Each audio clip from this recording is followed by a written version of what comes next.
Hello everybody, this is Andrew Young and I'm going to talk to you today about Dataram and their creation of the solid state drive. Dataram created the first solid state drive in 1976. They called it the Bulk Core. Physically it was 19 inches wide by 15 and 3/4 inches tall, so it was pretty large, but then again this is quite a while ago. It held 2 megabytes of storage. In 1976, that's actually quite a bit of data storage. Uh, the real kicker was that it had data access times of 0.75 milliseconds. So it really accessed the data fast, and that was the whole reason for creating it. What is a solid state drive exactly? It's a storage device. You store information for computers. We use them now in smartphones and video game consoles. Televisions use a solid state drive to store your programming for which channels you like to watch. So they definitely have a lot of uses. It's smaller than your standard disk drive for the amount of data you can store, and it's faster. So how exactly is it different from your standard hard drive? It has no moving parts, which means that you can access the data faster. You don't have physics working against you. The standard hard drive is basically a disk with several reader arms on it, and those reader arms go back and forth as the disk turns to read and write your information. You can only spin the disk so fast before it literally flies into pieces. So, hence you can access the data much faster with a solid state drive than your disk drive. It's also more reliable. Less moving parts means less things can go wrong.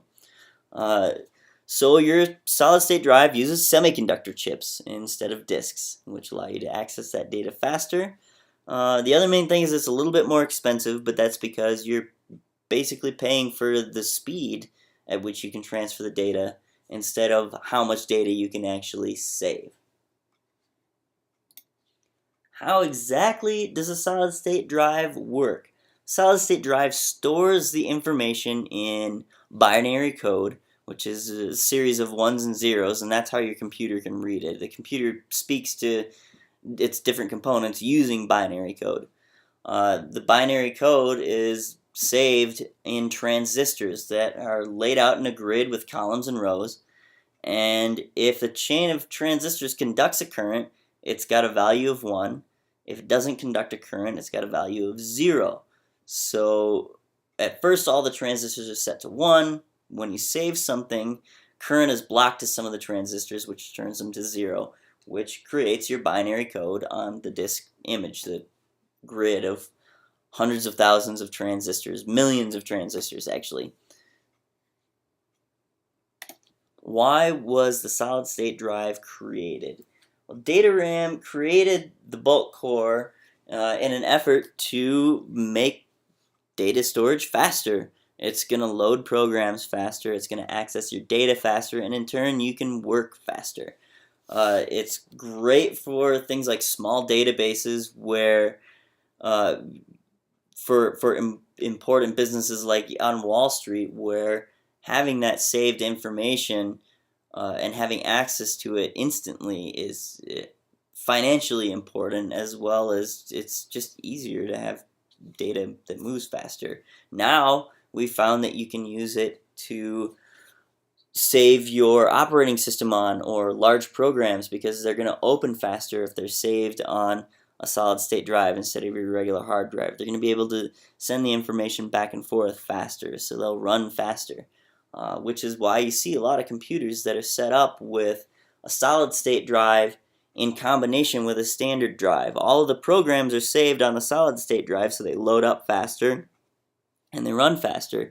And then your main storage, where you're going to store your photographs and your emails and your videos and things like that, is just on a standard hard drive. You don't need to read that stuff quite as fast. So you want to go with the cheapest and bulk option, which is still your standard disk drive. What will change in the future because of SSDs? Well, honestly, we haven't reached the full potential of the solid state drive. The solid state drive reads and writes information faster than the rest of the computer can actually handle right now.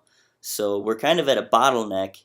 The SSD drive, it's going to access the information, and it slows down in the wiring harness and the motherboard as it's trying to get to the CPUs. So it's really going to push us to build better motherboards and better wiring for computers that is going to allow us to fully use that speed of saving data.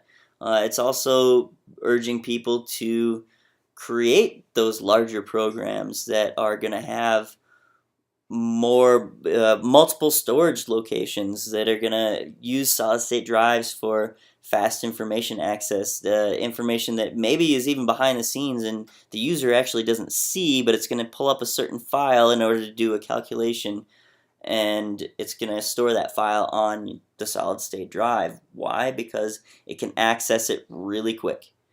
So that's basically where we're at. We've got the small history of the solid state drive, why it was created, what it can do for us, and what it's doing for our future. We're pushing really to create faster and more efficient machines, and the solid state drive is a step in that direction.